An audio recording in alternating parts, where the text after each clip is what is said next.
루카가 전한 거룩한 복음입니다.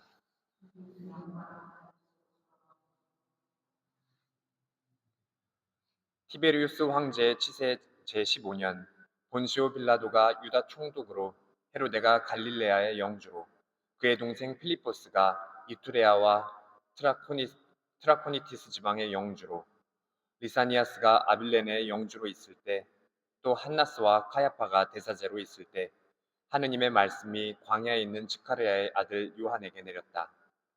그리하여 요한은 요르단 부근의 모든 지방을 다니며 죄의 용서를 위한 회개의 세례를 선포하였다.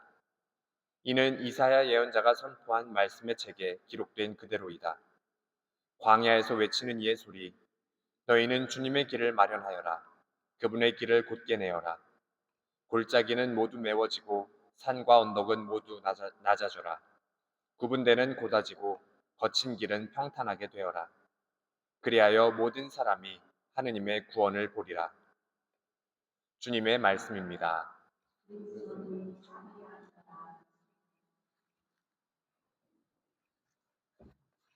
참 예수님, 네, 강론을 시작하기 전에요.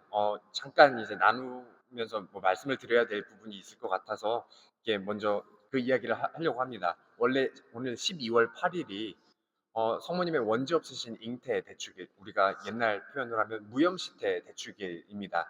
그래서 원래는 이제 오늘 그 무염시태 대축일을 지내야 맞지만 이게 그 이제 전례력 안에서 더 우선순위라는 게 있어요. 그래서 대림시기의 주일이 그 무염시 대축일보다 위에 우선순위에 있는 그 축일이기 때문에 그래서 우리는 오늘 대림시기 제2주일을 보내게 되는 거고요. 그리고 이 무염시대 대축일은 미국에서는 의무 대축일이기 때문에 이걸 꼭 지내야 되는 그런 대축일이죠. 그래서 이거를 내일로 옮겨서 12월 9일이지만 무염시대 대축일을 내일로 이렇게 옮겨서 이렇게 지내게 됩니다. 그래서 될 수 있으면 내일 미사도 꼭 뭐 한국어 미사는 없지만 각 이제 있는 성당에서 미사 꼭 참여하셨으면 좋겠습니다. 오늘 대림 제2주일이면서 한국 천주교회에서는 사회교리 주간의 시작의 날로 그리고 인권주일로 이렇게 보내고 있습니다.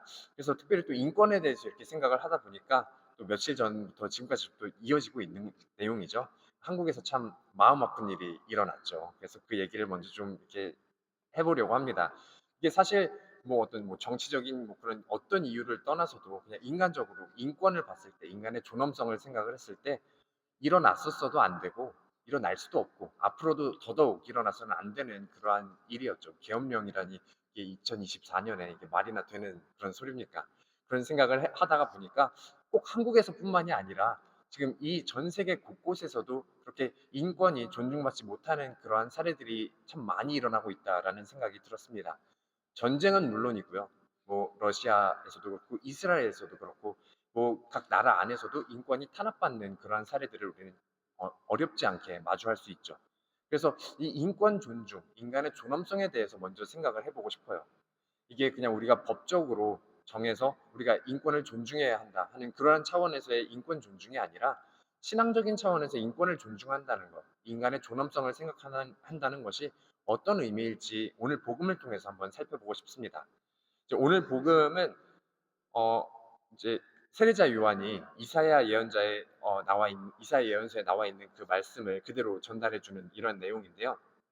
거기에서 너희는 주님의 길을 마련하여라. 그분의 길을 곧게 내어라.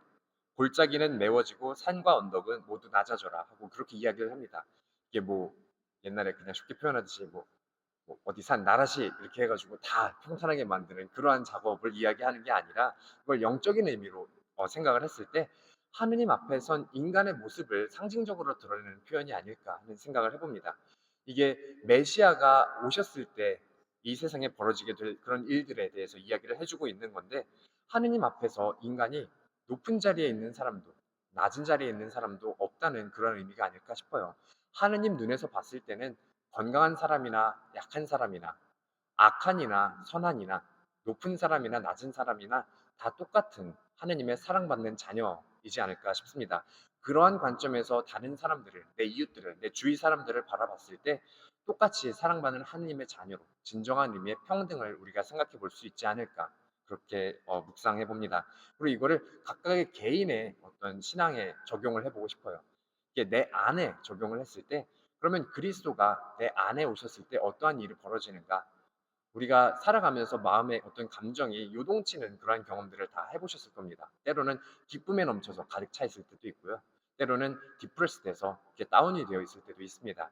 그런데 예수님께서 우리 안에 함께 계심을 느꼈을 때 바로 이러한 일이 일어나는 거죠. 골짜기는 메워지고 산은 낮아지고 우리가 흔히 얘기하는 평정심, 내 마음 안에 내적인 평화를 찾아오게 되는 것이 예수 그리스도의 존재이지 않을까 싶습니다. 이게 참 우리 대림시기에도 참 맞는 말씀인 것 같아요. 우리에게 오실 아기 예수님을 이렇게 맞이할 준비를 하면서 내 안에 아기 예수님께서 누우실 그러한 자리를 마련하면서 예수 그리스도를 통한 내 마음 안에 내적인 평화를 찾을 수 있는 그러한 한 주간 보내셨으면 좋겠습니다. 아멘.